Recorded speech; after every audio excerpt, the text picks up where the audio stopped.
The presentation was excellent. Thoroughly enjoyable, inspirational, hard work pays off. This is my fourth time coming. Every time it has always been a pleasure to be here, always informative. Had a great time, and would strongly recommend anybody out there to come and check out these presentations in the future. Michael and Noah, I want to thank you guys for coming out today. The event that's been put on by the BACD group and the City of Whitby, I think you guys did an awesome job. And I just wanted to see, how did you guys feel today? How did you feel it went? I thought it went fairly well, and we kind of stuck to the slides and talked all around it. But we wanted to tell about us and what we feel was our successes and how it happened and how the theme is very prevalent in our business.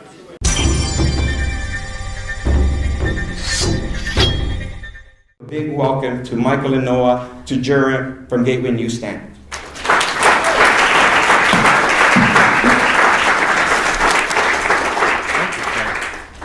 Come on up, Noah. Be with me here. Good morning, everyone.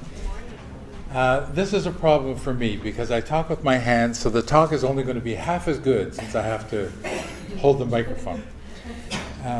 I think that when we start this, we should go back to my early career. I started in the business literally from birth. My parents and I lived together behind the store that my father operated at 1724 St. Clair Avenue West.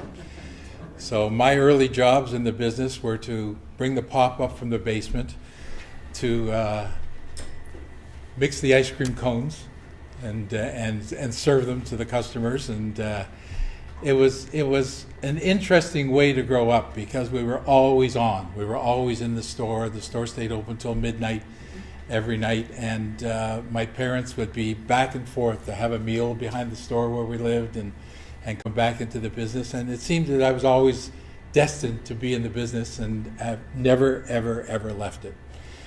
So growing up, I left school early. I didn't see that there was much opportunity for me to stay in school. I wasn't a great student. I struggled to be a B student, and went to work early. I went to work for an agency called Fred Thompson Sales right out of school.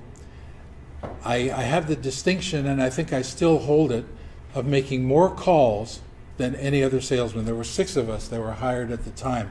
And in those years, you were a detail salesman. In order to get a listing of your product at one of the major supermarkets, you had to travel the country and get an order for a dozen here and a dozen there and a dozen there to show that the product was worthwhile enough to be listed.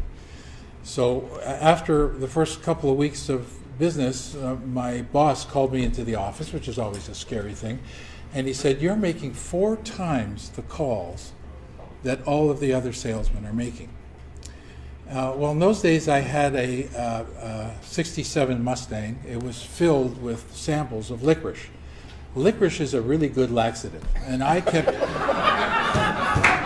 kept eating the licorice out of the back of the car while I was traveling all around Ontario. So I had to stop more than all the other salesmen put together. And while I was there, I took an order, and it worked out pretty well. From there, I went to a company called Miles Laboratories. They were the big item at that time, and still is, Alka-Seltzer. And I became the top salesman on the very first day of my employment at Miles Laboratories. I'm not bragging. It's just that it was kind of a strange circumstance, and it talks to Frank and who you know. I had worked at Davis Distributing early on as a packer in the basement, packing up boxes of orders, and through that got to know all the people that were involved. Davis was involved at that time with the operation of McDermott's discount stores, and the top guy at McDermott's discount stores was Jim Gowland. He had a habit of, whenever a salesman came to sell him something, he would immediately say, "Let's go look at your trunk." So he'd open the trunk and he'd take all the samples that the salesman had for hundreds of accounts to replace goods and whatever they needed. So I said to my boss, O'Callaghan, I have an introduction to these people. I know them well. If you'd like a good order, put 6 dozen Alka-Seltzer, which was a good amount of money at that time, 30 cents a piece or something. And at those days, I was earning $60 a week and happy to get it. We took the 6 dozen Alka-Seltzer, and he couldn't understand this situation at all because you had to be involved. So I go in to see Jim Gallen. I sit in his office, and he was just ready. He says, "Let's go to your trunk." And we went to the trunk. We opened the trunk. He saw the 6 dozen Alka. He takes the whole case, and I said, "Jim, please don't do that. I need that for all my customers. I just started." He says, "Don't worry, we'll get you an order." So I cried and about these 6 dozen Alka-Seltzer, and took an order for 250 dozen Alka-Seltzer. At that time, you would go to a Loblaws and get a dozen to put on the shelf. So, and then you were happy that you got an order for a dozen because they sold some down. The McDermott's discount chain, interestingly enough, was a variation of what we do today. And it was the first to kind of start merchandising and using the ends and piling the goods up and having all their inventory for 6 months on the shelf so they wouldn't have to go back to the well. Get the best price, put it up there, and let it sell. So I brought the order in for 250 dozen, which was more than all the salesmen put together had done for the previous month, all the salesmen. So I immediately became, on the very first day, the top salesman, and my boss at that time, his name was O'Callaghan, said, "If you need anything you need from the warehouse, just let's go. I mean, if you do this again, can you do it tomorrow?" So it's an interesting aside, but really the business is a simple business, and I'd like to make the theme today a little strange. I've always lived by the premise that success in business is luck, timing, and brains, and in that order. The most important thing is I'd rather be lucky than smart. And timing, you can have the right merchandise, you can have the right idea, you can have the right product, but if the timing is wrong, you're not going to succeed. And it's really tough to work against the luck, timing, and brains aspect of the business. So, Gateway. I was working at Davis Distributing, and I said to my boss at the time, there's a huge influx of Korean people coming into the country at that time. They all needed a job. They couldn't go to IBM because their language skills weren't great. They couldn't go and else because they didn't have experience, and they were, like all immigrants, newcomers to the country. So they came to places like Davis Distributing, who was a wholesale distributor of the goods that are sold in variety in convenience stores, and they were begging for stores. So I said to my boss, this doesn't require a lot of thought. Why don't we source the stores, open them, give them to the waiting customers, and thereby ensure that we have the business for the distribution and supply for those stores. Well, he took me out to the warehouse. He was a visual guy. And he said, "You see, there's 200 people working here. We're busy. We're filling orders. We have no interest in being a retailer." Even though pretty well every other wholesaler, like Oshawa Wholesale at the time, who supplied their own supermarkets, Couche-Tard, and it wasn't Couche-Tard at that time, but all of the people in Quebec were supplying their own retail chains. And he quite, emphatically pointed out, don't waste your time on any of that. Just go on your own way and let us do our own business without interference. So I said, okay. I brought in a young fella who became my partner, and we started on the weekends hammering together stores. Bay Smoke, Young Variety, Lorne Park Variety, Kingston Road News, and we would hammer the stores together with metal fixtures, and sure enough, while we were setting up the store and putting the sign up, a Korean person would come and buy the store from us for $2,000 or $3,000 or $4,000. We actually mostly never got a chance to open the stores. There was such a rush to find employment for these people that the stores were automatic sales. So we did this, probably about 15 stores that we did all together. None of them were Gateway. So the the start of Gateway was that we went for an opportunity at the Sun Life building. They were looking for a retailer to operate their newsstand in a beautiful office tower downtown. This was not our expertise, and we didn't know really how to present it. The fella that was the leasing agent for the Sun Life said, "I'd like you guys to open the store. You have the experience. You work for Davis Distributing. I see that you're knowledgeable about the business. We'd love to give you the store, but you cannot sell it.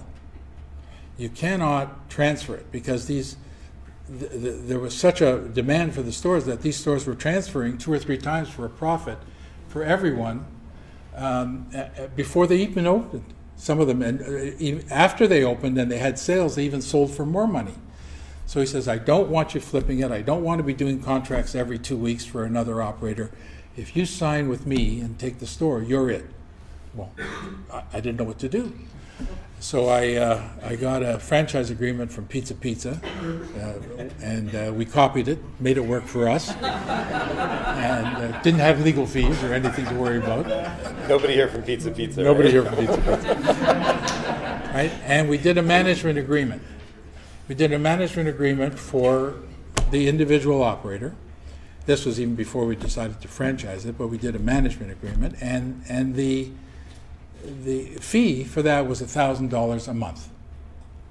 And my partner and I were used to hammering together a store and splitting up the profits, taking $1,000 each home. Here, we got $1,000 a month fee, not to operate the store, just to have the person standing there. So we were the first person and the first company in our trade segment to franchise from that location, which was lucky.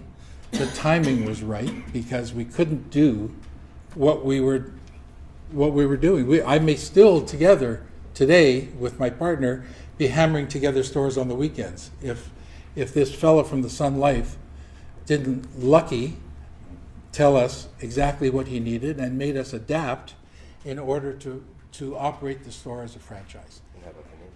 And the name, he gave us the name as well. He says, "I have a name for you."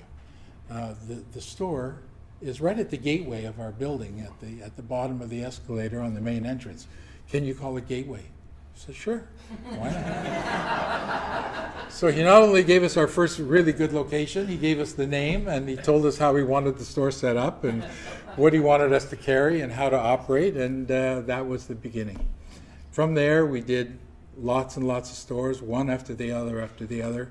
Our royalties kept rolling in. It was a good time. It was a good concept.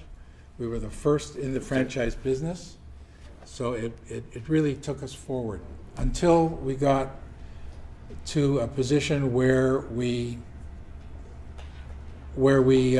approached the TTC. They were having an RFP for the operation of the newsstands within the TTC. There was about 20 some odd operations of newsstands currently operated in the TTC by a company called Garfield, who've been there since the TTC opened in 1953. 40 years he was operating the newsstands in the TTC. And we had no chance and no thought that we were going to be the successful bidder. We just thought that Garfield was going to be there till the end of time. Once again, it was lucky that they were looking for something that served the consumers a little more than having 20 stores open of 70 potential locations. Our franchise operation was the only kind of operation that could open all the stores, because the owners themselves were not paying staff. They were not operating stores for somebody else. They were their own operators, and they worked hard. They got their own profit, and the franchise system allowed us to open all the stores in every location in the TTC, and today we have over 75 locations, including restaurants and cafes and bakeries and lottery booths and newsstands. So it was a very interesting time when being at the right place at the right time with the right image and a little bit of conversational skills, got us the bid, the successful bid, and we're there today, and we're doing well, and we're pleased to say that we've shown every other retailer the way to make money in the TTC when not one retailer of the day was interested in being in there because it just wasn't profitable. It wasn't profitable under a corporate operation, couldn't make any money. So the best thing about our business is that it's a simple business. We as a retailer, we find the locations for our franchisees. We turn it over to them. We build it out. We manage it with our staff, making sure that they're in compliance with all of our programs. But basically, they're running their own business. They're investing the inventory. They're investing in the build-out. They're investing their time and their effort and their sweat equity to make the business work. We're taking a very small portion in our royalties of all of the revenue that comes out of the business, and we developed a merchandising program which is unique in the industry, not only for Gateway, but for all of industries, including McDonald's and everyone else. And I'm going to have Noah talk to that very shortly, because he was the one that worked from the beginning to develop that program. But I'm just going to tell one quick story about the way we got into the merchandising program. I'll let Noah expand on it. David and I were in Chicago. We were working, we put some ads in Chicago because we got an opportunity to do a bunch of stores with the Chicago Transit Authority. So we were there selling stores, signing contracts on the street, on top of newspaper boxes with people who were interested in buying the franchise. And after a long day, maybe 3, 4 o'clock in the afternoon, we've been working since 5 in the morning, meeting people and going over. We were walking down Michigan Avenue, the Magnificent Mile, and I saw the Wrigley building. And it was a magnificent building, and I said, let's go in and have a look at the inside. So we walk in, and immediately a security guard comes up to us to say, can I help you? Because we're looking around, we're like, real tourists. So I said to him, well, we just came in to find out where we could get some gum. So he says, well, you go up to the executive offices. They have a whole layout. They have a room there with all the gum and everything is laid out there. I said, great, let's go up. We'll see what the executive office is like. So we go up there, and we go into the reception, and sure enough, they had a whole rack of all of the Wrigley products laid out there. And the secretary says, can I help you? And a gorgeous, gorgeous girl, like a model, sitting in front of the Wrigley head office. So I was embarrassed to say that I just came up for some gum. So I said, is Bill Wrigley available? And she said, yes, he's here. Do you have an appointment? I said, no, I don't have an appointment. We were wandering by, and we thought we'd come in. We're in the business, and we're a customer of his, and we thought we'd like to see him. She says, sir, Mr. Wrigley does not see anyone without an appointment. And you have to set it up literally months in advance. So please, thanks very much, but here's the card and you can call for an appointment. I said, well, that's not acceptable. I'm here from out of town, and I'd just like to say hello and shake his hand. And now it's gone beyond the package of gum. Now it's a matter of pride. Right? So out comes the office manager, even more beautiful a woman. This Bill Wrigley knows how to hire staff. His divorce is the most expensive in American history. American history. That's true. That's true. And so the office manager comes out and says, I understand you want to see Mr. Wrigley. She said, that's impossible. Mr. Wrigley needs appointments months in advance. Please, my partner at this time was backing out because he figured that the next person we're going to see is security to throw us out, right? So I said, you go back and you come up with a different answer, because I've traveled a long way to meet with Mr. Wrigley, and I think he'd want to meet with me. So she goes back, and now yet another beautiful woman comes out who is Mr. Wrigley's personal secretary. And she says, I understand you're creating a fuss about seeing Mr. Wrigley. So this time I know what to say. I say, you go back and you tell Mr. Wrigley that if he was in Toronto and wandering by my office and knocked on the door, I would drop what I'm doing and I'd see him. And I'd have a little conversation with him. So now David says, Michael, please, can we go? Take a gum and go. And I said, no, we're gonna wait it out. So the door opens and out comes Bill Wrigley. He shakes my hand. He says, happy to see you. I understand you're a customer. It's just absolutely wonderful that you're here. Let me ask about your business and talk about how you like our products and all the rest of that. So we had a 15-minute conversation. He had a limousine waiting for him. And he says, I'm sorry, I would invite you into my office and we get a little snack or something, but I'm just on the way to an appointment and the limousine is waiting and we're going to the airport. And so we had a very nice conversation. And he said to me, you know, I am so happy that you came here today to come up and see me. Nobody ever comes up to see me.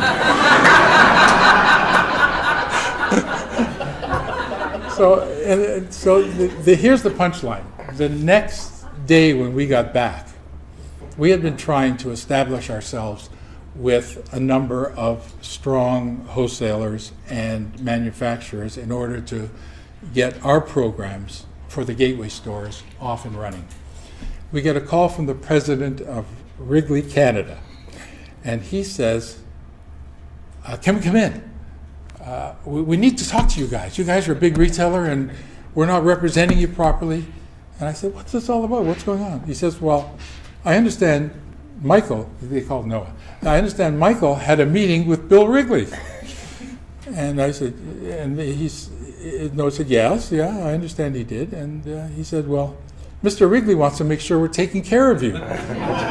So I think we got a better deal than Loblaws or Shoppers, with all due respect to the Shoppers people here. And it's who you know, it's luck, it's timing, and it's a little bit of foresight and some brains. But that really is. I'd like Noah to talk a little bit about. That's a good lead-in to what I started doing at the company in 1994, and this slide is right on cue, because it's the luck, timing, brains thing yet again. If it wasn't for this crazy free gum experience, I don't know that we would have expanded our marketing promotional activity anywhere near as fast as we did.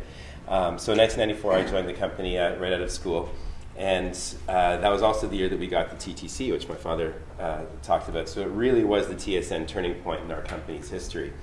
We went from 100 to 150 stores overnight, and the attention of those TTC stores, because there's 1.7 million people a day that go by them, it's the third largest transit system in North America. That really put us on the map for not only the marketing and promotional activity and the product promotion, but also we grew exponentially from 1994 at 150 stores to over 500 stores in 2 countries today. So part of what makes us unique in the franchise business is that we share all of that revenue. So of course Wrigley came to us with a deal, and they were one of the first companies to advertise and promote and sample and use our stores as beacons of opportunity for their products, and then everybody else fell into line. Then we established a program where we collect all of that money and we pool it, and twice a year we cut our stores checks for their participation, their share on a per store basis of all of that marketing and promotional money, whether it's a People magazine poster or display, or a National Post floor decal, or a Wrigley top shelf of all their products. That money comes into head office, and we reward our franchisees for their participation in all of those facilities. And we actually pay back more money to our franchisees individually than we collect from them in royalties. So it ranks us very, very high in the Fortune 500 franchises in North America because of this very simple and sharing capacity that we've developed over a period of time. So we're quite proud of that program from a position of being able to give back and almost guarantee our franchisees' success. Is that I'll just see what's next. So there's some great quotes here, and thank you to Frank for putting all this together. It's amazing. It's really, really fantastic. So that's the vendor relationship piece that we talked about. I'm very I don't know how much time we have left, but one thing that I have to say is remarkable, and I know I'm extremely fortunate to be in a business that is family. My sister is my right-hand lady. My mother sold franchises up until she recently retired. My father, of course, is the founder, and I know it's extremely lucky and fortunate that I've had a mentor. Frank talked about Glenn being his mentor. I've certainly got one in-house, and thank goodness he's still here and still part of our business. He's good. So, but definitely pick a mentor, talk to people, get advice, make your own decisions about the direction that you want to go in. But it's an amazing thing to be a part of a family organization. I know that they're rare. They're extremely rare, and I can't say that there's anything that I'm more thankful for in my life to be a part of this growing and prosperous experience. Frank's laughing because he knows the dynamic, but it's a lot of fun. Thank you. So I don't know how much is left on the presentation. We've got a really fun thing that we did that maybe I'll just ask for the intro into our... The next two slides are just all the different... A few of our vendors. Yeah. Oh, wait. But we had a very, very fun experience, and it gives you a little bit of a story about Gateway. And maybe we'll just roll the tape. Sure. You want it? Yeah, sure.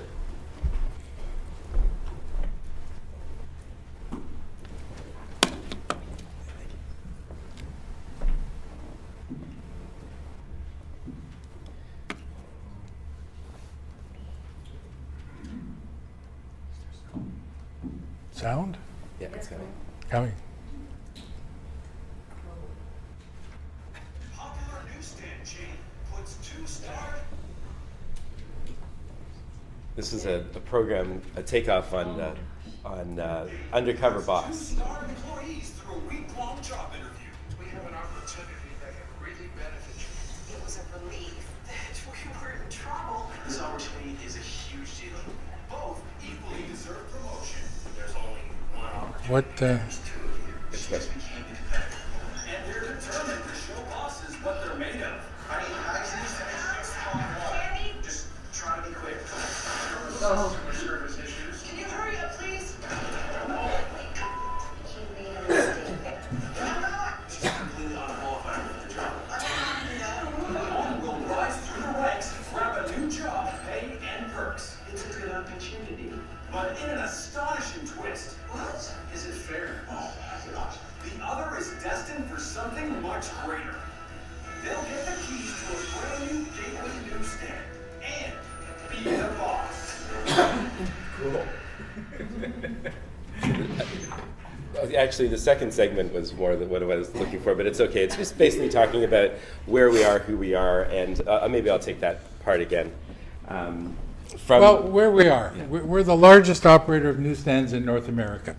When we started out in the business, the behemoth was United Cigar Stores, and both here and Eastern Lobby Shops in the United States. They had a couple of hundred stores. David and I were hammering together fixtures. Now they are out of the business, gone on to bigger and better things. They're owned by Hachette, who has some 4,000 stores in Europe, and they've gone away from what we do. It left a vacuum that we were able to fill. We do 400 stores. We could do 3 times as many stores as we have, but we built the business carefully and steadily without trying to take too much risk, because the risk is always, where's the reward and where's the risk? So we operated it basically like a small business, expanded to a point where we were making sufficient money for ourselves. We had a good time while we were doing it. We brought up our families. Unlike most very successful people, we didn't spend 7 days a week night and day working the business because that wasn't what was important to me. What was important to me is that our employees go home at 5 o'clock. Except for Nancy. Except for Nancy. Go home at 5 o'clock and have a dinner with their family, come back the next day fresh and ready to work. So those ethics were contrary to all the big people in the business, but we are happy that we did it that way. We have a group of people that stay with us year after year after year and don't leave us because they do their job well and they're appreciated, and we appreciate those people because it's your employees, your staff, and your ethics and your franchisees that make the business. It's not us. It's the community, and we're grateful. We're grateful for what we've achieved, and we're grateful that we have a little notoriety in the business and that we're appreciated by our landlord community and our franchisees and our employees. And really, in the end, aside from the money, that's what really counts. Perfect. I guess this is the time where we can turn it over for questions, if there's any. Sure.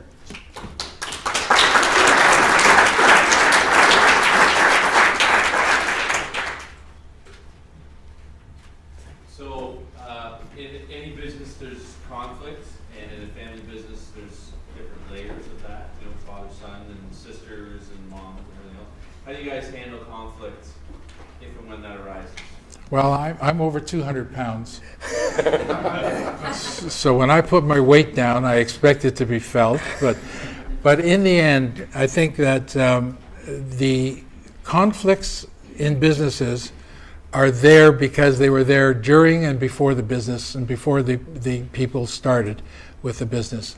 I brought my children up to value a work ethic. As Frank said, Noah was out early. If he wasn't going to go to camp in the summertime, or if he wasn't going to sit home watching television, he was going to be out doing something. So that work ethic for both my daughter and my son was started early, whether it be washing cars or selling cars or working for Wilson Niblett or doing something. He knew that he had to do something. And that establishes you in a position where when you bring them into the family firm, they understand what we want. They understand what they need in order to survive and to prosper. And you have to treat your children with respect and be firm when it's required to be firm. And hopefully it works out well. That and beatings. Regular beatings. Not necessary to say that. Okay. For sons, so. Yeah, I understand. Yes. Do you have any spectacular fail stories that you could share with us to say, don't ever do this? Well, we have lots of them. There's lots of, when you're in business, I think that over the 33 years that we've been in business, we probably opened 600 stores. Today we have 500, which means that 100 have gone by the wayside, either because they weren't viable or because there was a mistake. You can't pick correctly every time when you're looking at a location. Sometimes we were in the largest building, 2 million square foot building in Boston.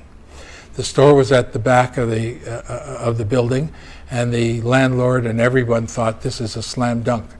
All these people in the building, we can't lose.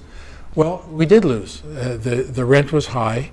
The store wasn't as viable as it should have been. It was hidden from the visitor traffic. So you learn these things as you go along. We had to close the store in a 2 million square foot building, which is unheard of. It's like First Canadian Place. How can you possibly close a store in a place that's as busy as First Canadian Place? It just didn't make any sense. But there's lots of those. And we've also had very, very good franchisees and very, very poor franchisees. And we notice the difference. When a poor franchisee sells the store, somebody else comes in, it's the same traffic, it's the same venue, it's the same merchandise, it's the same system, and yet one operator will do 30 or 40% more business than the previous. And conversely, you can have a good operator sell a store and have the new franchisee take it down 30 or 40%.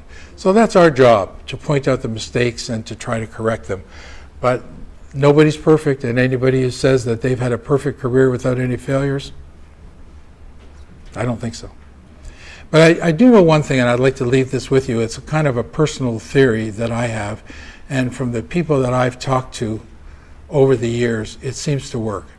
That everybody in their lifetime, especially for any young people here, most of you are really old, but for the young people here, I think that in every lifetime there's 3 opportunities that are afforded to people. Some less, some more, but on the average 3. The first one is either unrecognized, or they don't have the capital, or they don't have the insight to go forward. The second one usually is a failure, because it's the first time that somebody gets into business, and most businesses in the first 5 years tend to fail. More fail than succeed in the first 5 years of operation. And the third one usually is the charm.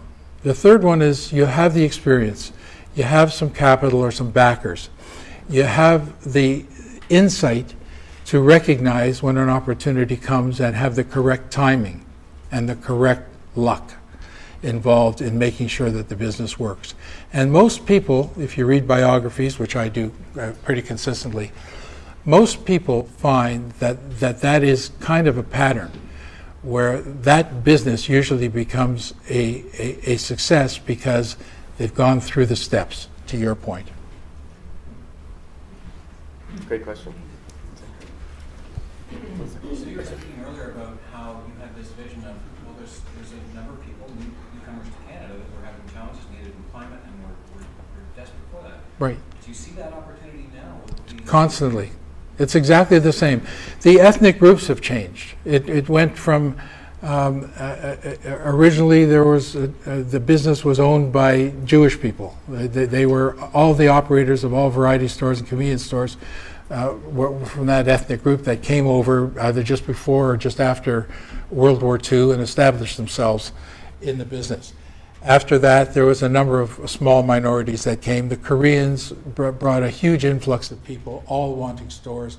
After that was Sri Lanka, East Indians, very few Europeans. Based on what's happening on the world stage, like how Canada grew, based on challenges throughout the world, and how we, as a wonderful nation, accept people more than any other nation in the world, and this seems to be the business, because it's simple, that they gravitate towards wholeheartedly. So, not only that, but the Canadian-born opportunist is not really looking for a business. They're looking for a job. They want to work for a company. They want a career. They want to move from company to company. When I was young and starting out in the business, it was unheard of to change a lot of jobs. You either got fired or you worked at the place for a very long time. 25 years. Because that was the ethic. Today, young people move from job to job as they see an opportunity to advance themselves or to enhance their position or to get a better position. But really, the ethnic people are here because they have no other choice. They need something to do to support their families. They're very hardworking, industrious people. And the Canadian-born person really doesn't want to work behind a counter and make an investment and buy the inventory and worry about whether it's going to be a success when he has the education to go and work for IBM, right? And go home Friday night and watch the hockey game on Saturday night, and Monday morning go back to work. So our business is almost entirely ethnic. Like, we are the top ethnic employer in the country. And there's a reason for that. It's because nobody else wants to work in a store. Nobody else wants to stand in a small box, look at the same 4 walls, day after day after day. It's like a prison. But if you need the opportunity and you have to feed your family, you do it. Oh, wow. Just wondering if you can help me to understand the value proposition that you offer your franchisees, and also do you find that the owners of the franchisees are the actual ones standing behind the desk, or are they more behind the scenes? Yeah, we've had both. Most, I would say 80% of our franchisees are owner-operators. They're there because the money that they make in the business is what they would have to pay a staff. They're taking the the earnings that they make, and they're taking that home as salary, basically.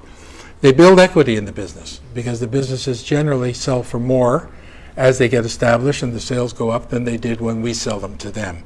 So it becomes an asset like a house. Yeah. So that's good. But we have had people that have operated numerous stores, and we have a master franchisee for the most part in New York City who has 30 stores of ours, and he does what we do. He's like a sub-franchisor. He'll bring people in to the business. He'll charge them so much a month, pay off the debt for the store. He'll finance the entire debt, pay it off, and at the end he's got a valuable asset that other people have worked to pay off. So it's a good system for him. I've been struggling with one thing my entire life is creating luck and the right timing. Timing and luck. Everybody does. You said experience brings that on, but sometimes I just can't see it. Can you elaborate on that? Well, I think that's one of the problems. Obviously, when Bill Gates went to IBM with his idea, and somebody at IBM said, you know what, this isn't going to work. This just is not going to work. We're not interested. We're too big. We're building giant mainframes for everyone in the world. Take your idea and good luck with that. Had this person at IBM recognized the opportunity, he didn't, and it was his job to recognize the opportunity. Nobody would know today who Bill Gates was, because he'd have gotten a few dollars for his ideas, for his programming, and he'd have gone on to do something else. So all of those things, it's very hard for me to tell you how to recognize an opportunity. But I can tell you that luck comes to those who are out there looking, who are open to the idea of finding the right thing. And if I give you any advice, we have tons of salesmen that come to our office to sell us their product, or to tell us their story, or to try to entice us into a wing of the business that we're not in. They don't do the research that's necessary to come into the office in the first place. The time to make the sale is in the pre-sale. To understand the business that you're proposing, to understand Gateway Newstands and how we work. I often like to ask people, have you ever been to a Gateway Newsstand? And they say, well, no, but this product is perfect for you. Well, how do you know that? How do you know that if you don't understand the Gateway business? So my thing in all the companies that I've worked for and establishing Gateway was to understand the market. That's your job, to understand what it is that is the basis for your sale or your product or your idea. If you fully understand that, you're going to have an opportunity that you'll be able to recognize, and you're going to have a willing customer. Gateway will be much more interested in handling your product if you know why it's going to be good, and you know where it's going to be good, and you visited some stores and you're able to say, at that university store, this product is going to fly off the shelves. In that hospital, this product is perfect for your hospital locations, or your hotel locations, or your casino locations. But in order to sell it, you have to understand the customer, and that's critical. And if you understand the market that you're in, and you don't go from drinks to clothing to, pick a market segment, work it, understand it, go to the stores, go to the head office, work your way in, ask for some gum. Could you discuss your marketing strategy then, if most of your people are ethnic? Can you talk about your marketing plans? Well, the business itself, as I said earlier, is very, very simple. We provide merchandise that goes back to the beginnings of Canada and the United States. When you opened a small town or a village in Canada, the first store that would open is the general store. And there you'd be able to get your plug of tobacco and some sarsaparilla and 3-penny nails and some clothing, a cloth for clothing. That was the store. We are just a variation of that. Where our venue is different and our merchandise is much more expanded from those early days. But basically, we're providing a service for a general service of daily needs for our direct consumers, whether it be an office tower or a casino or a hotel.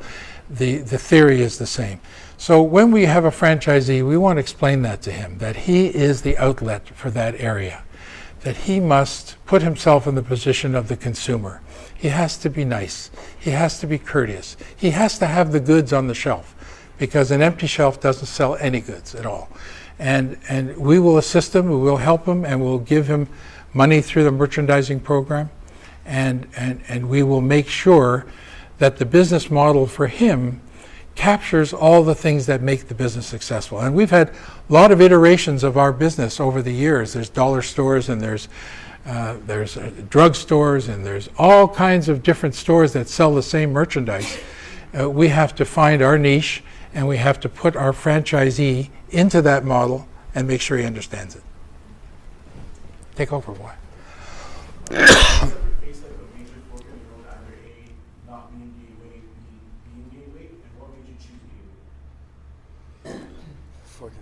Well, choose Gateway is my fault, because I grew up in the business, and every place that I worked was in the business. So I didn't know anything else, and I was pretty good at what I did. And the natural thing for me to do was to open some stores. That was my first real opportunity out of the three. And I opened four stores called Premier Discount. They were mini department stores between 2,000 and 5,000 square feet, carrying a wide variety of general merchandise. This is long before you. Long before Gateway. And of course, I was in a period where I had loaned the money from the wholesaler who was supplying the goods, financed it in order to, because I didn't have any money on my own. Well, he wasn't charging me interest on the money because he was doing business. Well, then our Canadian government managed to move the interest rate up to 22% in those years, and he said, I cannot manage your account without charging interest. It's costing me too much money. Well, the business failed because the margin wasn't sufficient to pay a 22% interest rate on my debt. So he kindly took the stores away from me and sold them for a nice profit. And I learned a valuable lesson there. Point, though, this is identifying, you asked about colossal fails, right? Yes, that was a failure, but I don't think we obviously didn't steer away from that route business that he was familiar with. It eventually got to the point where it was an idea again many years later. Yeah, it's to my earlier point. It's great to go from one industry to another industry to another industry, but it wasn't my intention to do that. I had lots of opportunities. This is a little off the subject, but when I was a young guy of 19, I desperately wanted a job at Eddie Match. Eddie Match made little booklets of matches before Bic lighters were invented. And we sold thousands and thousands of cases of matches that the stores sold, either gave away or charged a penny for a book of matches. And I remember the day I was interviewed, there were three other gentlemen there, and the interviewer said, why do you want to work for Eddie Match? And the people said, because we can sell the most matches that you've ever, I'm a salesman and I can do it. And thanks, next. Well, I was the fourth person in, and he said, why do you think you're a fit for Eddie Match? And I said, because I want to be in the advertising business. Every match cover on the inside and on the outside had somebody's advertisement there. And that was how they made their money. I said, you're not making money making matches. And he said, no, we're not. We're an advertising company. And he recognized that. He hired me on the spot at 19. And then when they got my application, I filled out all the papers. I went home and I told my future wife I got this great job, the dream job of my life. I've always wanted to be in advertising, like the Mad Men. I got a call to say, I'm sorry, but we have a minimum hiring requirement that you have to be 25 years of age, and you're only 19. So I got and lost the job almost on the same day. And he said, the guy who interviewed you never for a moment, I looked older than my age at the time, and never for a moment thought that I wasn't 25. So just one of those things. But your life can go in a very, very different direction. When I was working with Davis Distributing, I brought in various lines from outside the country. One of them was Foster Grant sunglasses. I was the first person in this country to bring Foster Grant up here, and they offered me a job after I got them established here in Canada with the first distributor. And had I taken that job, I might have been, vice president or president of the company of sales or something at that point today after a long career, and it might have worked out well. But it was, again, a kind of a variance, a different direction from what I knew. And I was afraid, and I didn't want to move out of town because my wife had a very lucrative job. She was earning $55 a week in 1967. And our rent was $125 a month. So between our two salaries, we were doing quite nicely. It's hard to imagine, but those were the times. And from that, I kind of got pigeonholed into the industry, into the people that I knew within the industry, and managed to make this career what it is. Not patting myself on the back, but a series of events that one thing led to another. Believe me, it's not easy. It's hard work, and you have to stick to it. You have to develop a plan, and you have to recognize the opportunities within that plan and capture them. And all those things don't come easily, and that's why I say no matter how smart you are, there's a certain amount of luck, and there's a great amount of timing involved in success. So my career could have gone completely a different way, and you'd be poor today.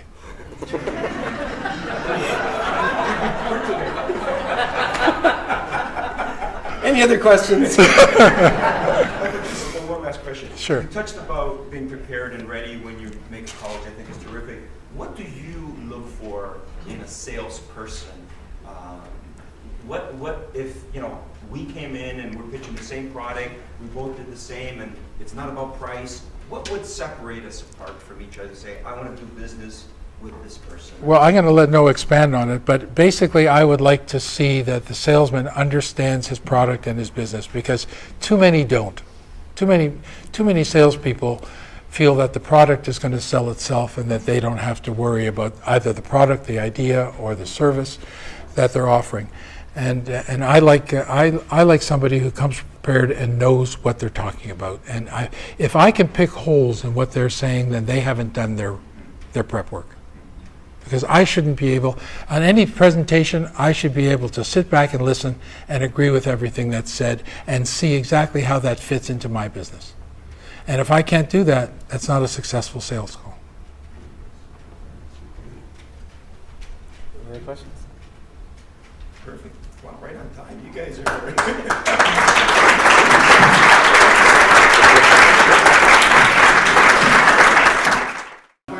How's everybody doing? It's Jeffrey Pott from the Open People Network, or OPN.Ninja, and today we had an amazing guest speakers from Newsstand, Michael and Noah. I want to thank you guys for coming out today. The event that's been put on by the BACD group and the City of Whitby. I think you guys did an awesome job, and I just wanted to see, how did you guys feel today? How did you feel it went? I thought it went fairly well, and we kind of stuck to the slides and talked all around it. But we wanted to tell about us and what we feel was our successes and how it happened and how the theme is very prevalent in our business. It should be pretty easy to talk about ourselves. We do it a lot, and I hope we did it okay today. And it was nice to see the audience interaction and engagement and have some very interesting and challenging questions to answer. No, I think it was great, and you guys, I thought you brought some great humor as well to kind of liven the show up a little bit, which I thought was amazing because you were like, in queue, you did a great job. And one of the questions I had because of being around sales was, how do you guys keep your operators engaged, and how do you mentor them? How do you work with them in order to them feel fulfilled every day? Well, you know, the basis of our business, as I said during our talk, is our franchise network. And they work hard on their own because it's not a job. They're not sitting behind the counter reading a magazine. They're there for a purpose, and they make more money the harder they work. But we have a district manager staff that is in their face, making sure that they have the right merchandise and the right systems, and they handle any difficulties that they may be having with the landlord or a consumer or a supplier. So that's important, to have an interaction between the head office and the stores so that we can assure a continuality of their success. It's a big job, and it's a lot of ground to cover. So we have people regionally. We have a guy in Quebec that handles that market, Chicago, New York, and about 6 people in the city of Toronto that get around to most of our stores. It's amazing. Massive business. Well, you guys done a great job. Thank you. What's your plan for 2017? Are you guys going to change anything because of the way the environment changes every day? You're looking at it this year, we're going to attack the market this way. How are you looking at that? We have the most exciting stores that we've ever, in our history, opening in the World Trade Center in New York City, and that's a real coup for us. It was quite a job to obtain the locations, quite a job to build the locations, 3 stores in this mega project. So that getting there and finally seeing them open and operating under one franchisee is going to be the highlight of our year. New store expansion all the time, all through Canada and the U.S., and hopefully some vacation time too, a little bit of cottage time. I don't see that coming. One of the things that we would like to do in the future, a little differently than what we've done in the past, is through developing the Gateway chain, we've developed a lot of systems that are unique to the industry and any industry in the franchise business. So we would like in future to be able to lend that extra expertise to other chains and try to incorporate them into our systems so that jointly together we can grow both chains successfully and make more revenue for everyone. That way we'll assure that we continue to be at the cusp of the industry all the way along. That's amazing, guys. Honestly, I think, well, the Trade Center, I think all your growth and the changes you guys have made, I want to thank you very much for coming in today, putting on an amazing talk. I think a lot of people are going to learn something today, and we're glad to be here to share this. So stay tuned next. I think the next date is in a month. It's going to be BACD Group providing you with some great content. You have to show up. You have to come visit. We're in Whitby. Thank Frank from Vitalize. And guys, thank you very much for all your help today. Thank you very much. All right, take care. Take care. Thank you. Thanks, guys.